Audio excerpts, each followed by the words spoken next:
The sound of crumpled papers hitting my office floor should have been my first clue that something was seriously wrong. My son Marcus sat across from my desk in my auto shop, his head in his hands, surrounded by what looked like legal documents and printouts from social media. But it was the wedding album sitting between us, the $45,000 wedding album that made my stomach drop.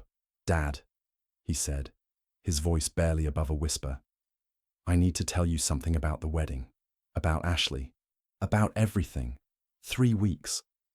It had been exactly 3 weeks since I'd watched my son marry the woman of his dreams in the most beautiful ceremony I'd ever seen. 3 weeks since I'd proudly walked him down that aisle, knowing I'd given him the wedding his mother and I never could have afforded when we got married 30 years ago.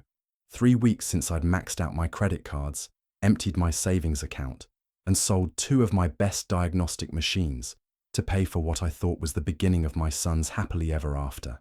I had no idea I'd actually paid for the most expensive lie of my life. My name is George Sullivan, but everyone in Millbrook, Ohio calls me Big George. At 58 years old, I own Sullivan's Auto Repair, the same shop my father started in 1965. It's not fancy, but it's honest work, and it supported my family for decades. After my divorce 8 years ago, when my ex-wife Patricia moved to California to find herself, I threw myself into work, and being the best single father I could be to my 2 kids. Marcus is 28, works in marketing for some tech company in Columbus, and has always been my soft spot. Maybe it's because he's the older one, or maybe it's because he looks exactly like I did at that age. Tall, broad-shouldered, with the kind of earnest face that makes you want to trust him. My daughter Lisa, 25, is tougher, more practical, inherited her mother's no-nonsense attitude. She's a nurse practitioner and has never asked me for anything she couldn't earn herself. Marcus, on the other hand, has always struggled with confidence, especially when it comes to women. So when he brought Ashley home for the first time 18 months ago, I was thrilled. She was beautiful, successful, seemed to genuinely care about him. She was also clearly out of his league, which both excited and worried me. Ashley Chen was 26, a social media influencer with something like 200,000 followers on Instagram. Her feed was full of perfectly curated photos, expensive restaurants, designer clothes, luxury vacations. She came from money. Her father owned a chain of high-end restaurants. Her mother was a retired investment banker. When Marcus introduced us, I could see the way she looked around my modest house, taking in the worn furniture and dated fixtures, with the polite smile of someone trying very hard not to judge. "She makes me want to be better, Dad," Marcus told me after that first visit. "She challenges me, you know? Makes me think bigger about my life."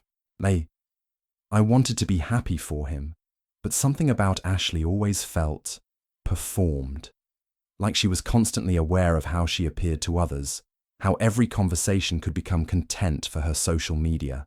But Marcus was happier than I'd seen him in years, so I kept my concerns to myself. When Marcus called me on a Tuesday evening last March and said, "Dad, Ashley and I are engaged," I could hear the joy and terror in his voice. "That's wonderful, son. Congratulations." "Thanks, Dad. There's just one thing." His voice got quieter. "Ashley's family has very specific ideas about weddings. Her sister's ceremony last year cost over $60,000, and Ashley's parents are expecting something comparable." My heart sank. I knew Marcus made decent money, but not $60,000 wedding money. "What are you thinking?" I asked carefully. "Well, I was wondering, hoping, really, if you might be able to help with some of the costs. I know it's a lot to ask, but Ashley's parents are already judging me for not being able to afford this on my own, and I just want to prove that I can take care of their daughter." I thought about my savings account, about the emergency fund I'd been building for years, about the equipment upgrades I'd been planning for the shop. Then I thought about my son's happiness, about giving him something I'd never been able to give his mother. "How much are we talking about, Marcus?" "Maybe 25,000. I can cover the rest with loans and credit cards." I should have said no. I should have suggested a smaller wedding, a longer engagement to save money, a conversation with Ashley about realistic expectations. Instead, I heard myself saying, "Don't worry about loans, son. Let me handle this. You focus on marrying the woman you love. The relief in Marcus's voice was immediate and overwhelming. Dad, are you sure? I mean, that's a lot of money. It's an investment in your future, I told him. Besides, what good is money if I can't use it to make my son happy? What started as $25,000 quickly became much more. The venue Ashley chose required a $50,000 food and beverage minimum. The photographer she absolutely had to have charged $12,000. The flowers, the music, the videographer, the transportation, every detail Ashley selected was premium, top tier, no expense spared. Dad, I'm really sorry, Marcus would call and say.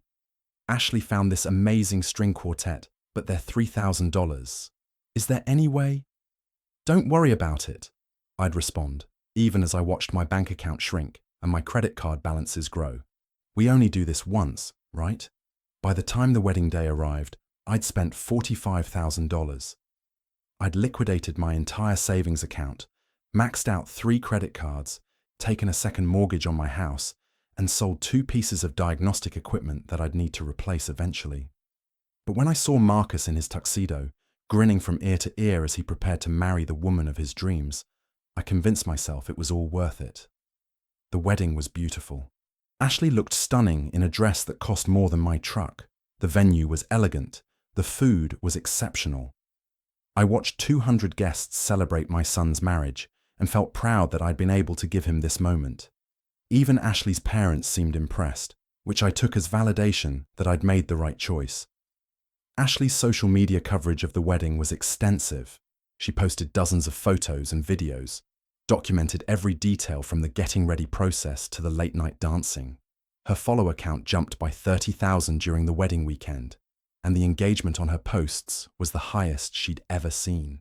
I should have found that strange, but I was too caught up in my son's happiness to pay attention to social media analytics. For 3 weeks, everything seemed perfect. Marcus and Ashley honeymooned in Italy, another expense I'd helped cover, and came back glowing and seemingly deeply in love. Ashley continued posting photos from the wedding, milking every moment for content, while Marcus seemed more confident and settled than I'd ever seen him. Then came that Tuesday morning, when Marcus walked into my shop looking like a man who'd seen his own funeral. Dad, we need to talk. He sat down in the chair across from my desk. The same chair where we'd planned the wedding budget months earlier. But this time, instead of excited plans and vendor contracts, he had legal documents and what looked like printed screenshots from social media. Marcus, what's wrong? Is Ashley okay? He laughed, but it was the bitterest sound I'd ever heard from him. Ashley's fine, Dad. Better than fine, actually. Her career is booming. Her follower count is through the roof, and she's already moved on to her next project. What do you mean, next project? Marcus pulled out his phone and showed me Ashley's most recent Instagram post. It was a photo of her with a man I didn't recognize. Tall, expensive suit, the kind of confident smile that comes with serious money. The caption read, "Sometimes life takes you in unexpected directions. Excited to share this new chapter with Richard Montgomery, CEO. The new beginnings. Dear chart authentic life. Charhuanch and grateful heart." Who's Richard Montgomery? I asked, though I was starting to get a terrible feeling about where this conversation was heading. He's a tech CEO worth about $50 million, Marcus said. Ashley's been dating him for the past month. Apparently, they met at some charity gala 2 weeks after she got back from our honeymoon. I stared at the photo, trying to process what Marcus was telling me. Dating him? Marcus, she's married to you. That's where it gets complicated, Dad. Marcus pulled out a stack of papers. We're not actually married. We never were. The words hit me like a physical blow. What do you mean you're not married? I was there. I watched you exchange vows. I signed the paperwork. The paperwork was fake, Marcus said, his voice getting smaller with each word. The officiant was an actor. The whole ceremony was... It was all for content, Dad. For Ashley's social media. I stood up so fast, my chair rolled backward into the wall. Are you telling me that the $45,000 I spent was for a fake wedding? Dad, please let me explain. Explain what, Marcus? Explain how you let me bankrupt myself for a lie. Marcus was crying now, something I hadn't seen him do since he was 12 years old. It wasn't supposed to be a lie. Not exactly. Ashley said it would be like a practice run, a way to create content and build her brand while we figured out our real wedding plans. She said we'd do the legal ceremony later, something small and private, just for us. And you believed that? I wanted to believe it, he whispered. Ashley was losing followers, Dad.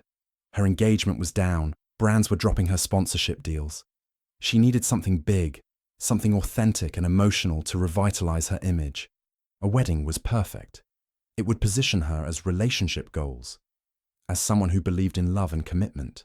I sat back down, feeling dizzy. So the whole thing was a marketing campaign.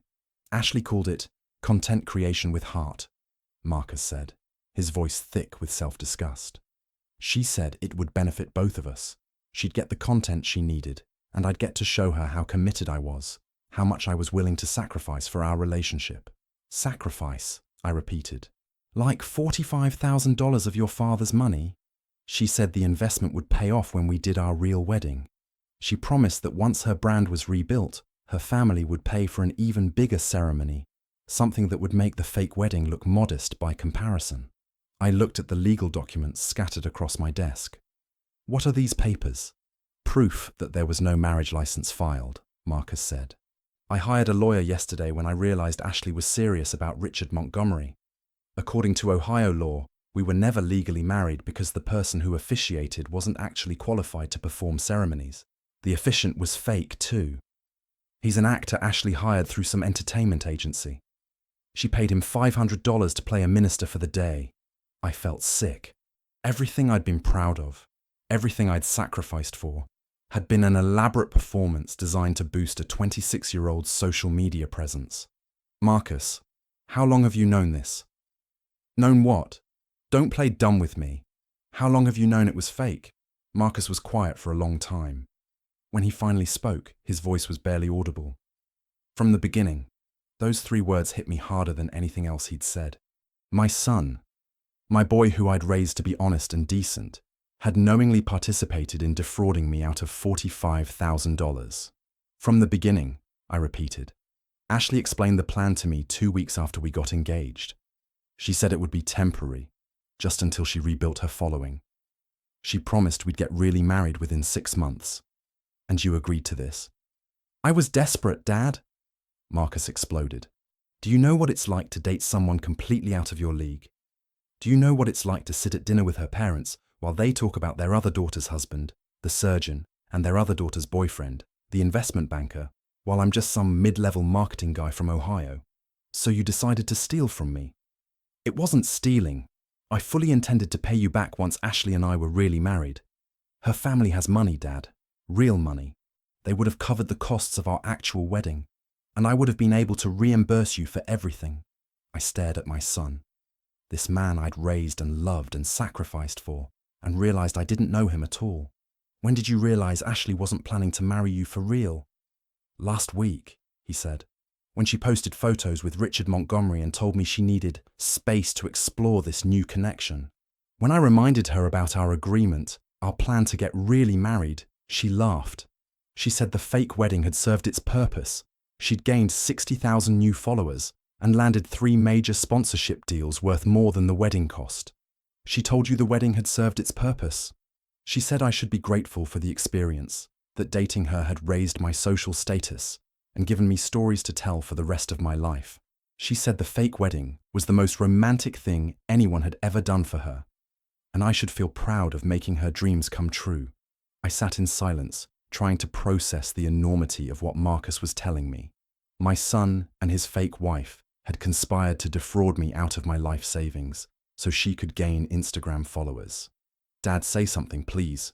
What do you want me to say, Marcus? Congratulations on helping your girlfriend scam your father. Thank you for bankrupting me for social media content. I know you're angry.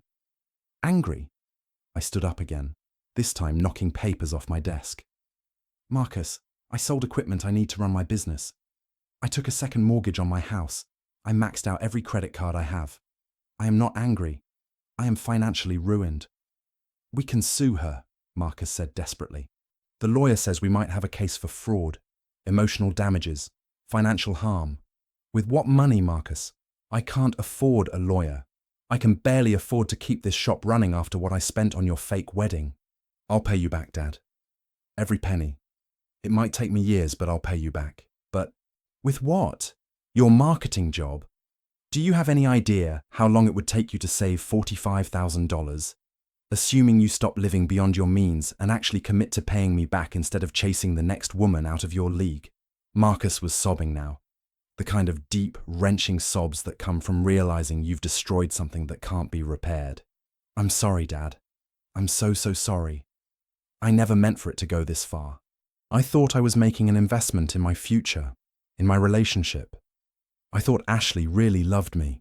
You thought wrong, I said. About Ashley, about love, about what it means to be a man worth respecting. Over the next several hours, Marcus told me the full story. How Ashley had presented the fake wedding idea as romantic and creative. How she'd convinced him that all successful couples had to be strategic about their public image. How she'd promised that the content from their fake wedding would launch both their careers, her as an influencer, him as someone worth following on social media. She said, I'd gain thousands of followers just by being married to her, Marcus explained. She said brands would want to work with us as a couple, that we could build a lifestyle empire together. And you believed that? I wanted to believe it. Dad, you don't understand what it's like to be ordinary in a world where everyone's trying to be extraordinary. Ashley made me feel like I could be special, like I could be worth something. Marcus, you were already worth something. You had a job, an education, a family who loved you. You didn't need to buy your worth with my money. The legal situation, as Marcus's lawyer explained it to me, was complicated. While Ashley and Marcus had committed fraud by accepting money under false pretenses, proving damages would be difficult. Ashley could argue that she'd provided the service she'd promised, a wedding ceremony, regardless of its legal validity. The fact that Marcus had been a willing participant weakened our case significantly. Your best bet, the lawyer told me during a consultation I couldn't afford, is to sue them both for conspiracy to commit fraud. But understand that even if you win, collecting damages from a social media influencer and a marketing coordinator might be challenging. What are my other options? Accept that this is an expensive lesson and move on with your life. I couldn't accept that. $45,000 wasn't just money to me. It was years of work, years of saving, years of planning for retirement and security. I'd given up my financial future so my son could help his girlfriend boost her Instagram engagement. But as I dug deeper into Ashley's social media presence, I realized the situation was even worse than I'd thought. The wedding hadn't just gained her followers. It had repositioned her entire brand. Before the wedding, she was just another lifestyle influencer posting about fashion and food. After the wedding, she became a relationship expert, a marriage inspiration, a woman who believed in true love and commitment. Companies started reaching out to her for partnerships. Wedding vendors wanted her endorsement. Magazines featured her wedding photos as examples of modern romance. She'd built an entire business around the authenticity and emotion of a ceremony that had been completely fake. Meanwhile, I was struggling to keep my auto shop running. Without my savings and with maxed out credit cards, I couldn't afford to replace the equipment I'd sold. I had to turn away customers who needed services I could no longer provide. For the first time in my adult life, I was behind on my mortgage payments. Marcus tried to help, but his $40,000 salary didn't go far when he was already living paycheck to paycheck. He moved back in with me to save on rent, which helped with household expenses but made it impossible to forget what had happened. Dad, I found a lawyer who might take our case on contingency, he told me one evening about a month after the truth came out. What does that mean? We don't pay unless we win. He thinks Ashley's brand pivot after the wedding proves intent to defraud.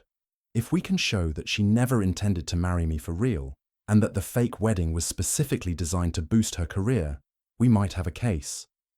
I was skeptical, but I was also desperate. We filed suit against Ashley for fraud, emotional distress, and financial damages. Marcus was included as a defendant initially, but agreed to cooperate with the case in exchange for having charges dropped against him. Ashley's response was swift and brutal.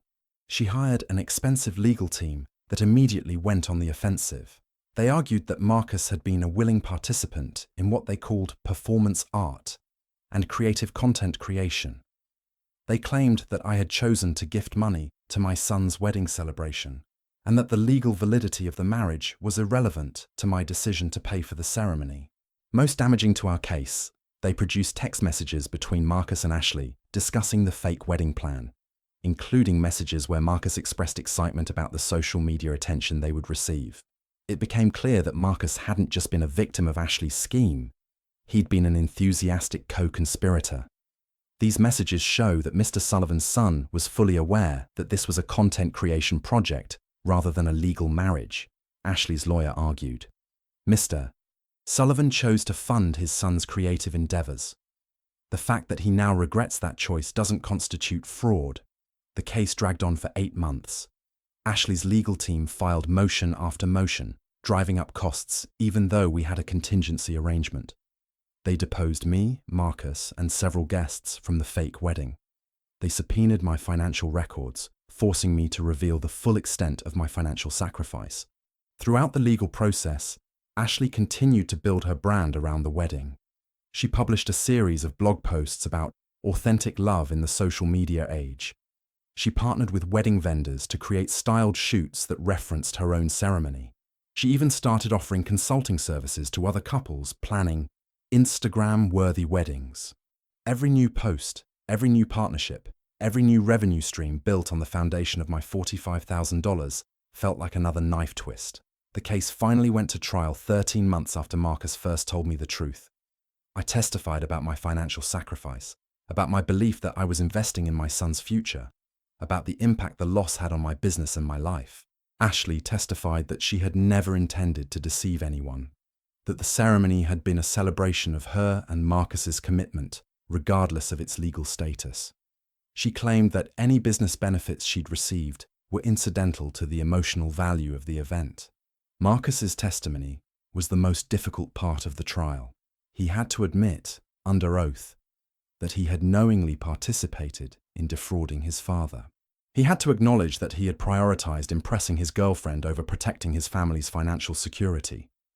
"I wanted to be worthy of her," he said, his voice breaking. "I thought if I could show her how much I was willing to sacrifice, how far I was willing to go, she would see that I was worth staying with." The jury deliberated for 3 days. When they returned, they found in our favor on the fraud charges, but awarded damages of only $22,000, half of what I'd spent. The judge ruled that while Ashley and Marcus had committed fraud, my decision to continue funding increasingly expensive wedding elements showed that I had been willing to spend extensively regardless of the legal status of the marriage. Ashley was ordered to pay the damages, but her legal team immediately filed an appeal. In the meantime, she continued building her brand and earning money from content that featured my financial sacrifice. 2 years after the fake wedding, I finally received a settlement check for $15,000. What remained after legal fees and Ashley's successful partial appeal. It was better than nothing, but it didn't come close to restoring what I'd lost. The financial impact took years to recover from. I had to sell my house and move into an apartment above my shop.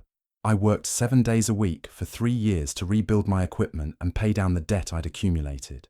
At 61, I was starting over financially because I trusted my son and wanted to give him a dream wedding. Marcus and I have slowly rebuilt our relationship, but it's different now. He understands that trust, once broken, can never be fully restored. He pays me a portion of his salary every month, not because I've asked him to, but because he says it's the only way he can live with what he did. "I realize now that I never loved Ashley," he told me recently. "I loved the idea of being chosen by someone like her. I loved the status, the validation, the feeling that I was special enough to deserve someone extraordinary." "And what do you love now?" I asked. "I love the idea of being someone worthy of love without having to buy it or perform for it," he replied. "I'm learning to like myself enough that I don't need someone else's approval to feel valuable." Ashley, meanwhile, has built an empire on the foundation of our fake wedding. She has over 1 million followers now, multiple revenue streams, and a successful consulting business. She's engaged to Richard Montgomery, and their upcoming wedding, which will undoubtedly be real this time, is being covered by major media outlets as one of the social media events of the year. Sometimes I wonder if she even remembers the cost of her success. If she thinks about the man who sold his equipment to pay for her content creation, or the son who betrayed his father's trust to impress a woman who was never going to stay. But I've learned something valuable from this experience, something worth more than the money I lost. I learned that love, real love, doesn't require performance or sacrifice or proof. It doesn't demand that you bankrupt yourself or compromise your values or betray your family. Real love accepts you as you are, supports your growth without requiring your transformation, and would never ask you to harm the people who raised you in order to prove your devotion.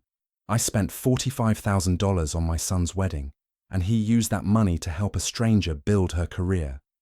But in losing that money, I gained something more valuable: the knowledge that my worth isn't measured by what I can provide, and that the people who truly love me would never ask me to prove it by sacrificing everything I've worked for. If you're watching this story, remember that authentic relationships don't require you to buy your place at the table. Don't let anyone, not your children, not your partners, not your friends, convince you that love is a transaction where your financial sacrifice proves your emotional commitment.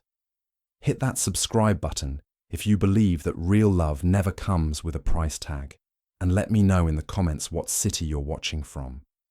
I hope my story helps you recognize the difference between investing in someone's future and funding someone's fraud. Sometimes the most expensive lesson is the most valuable one you'll ever learn.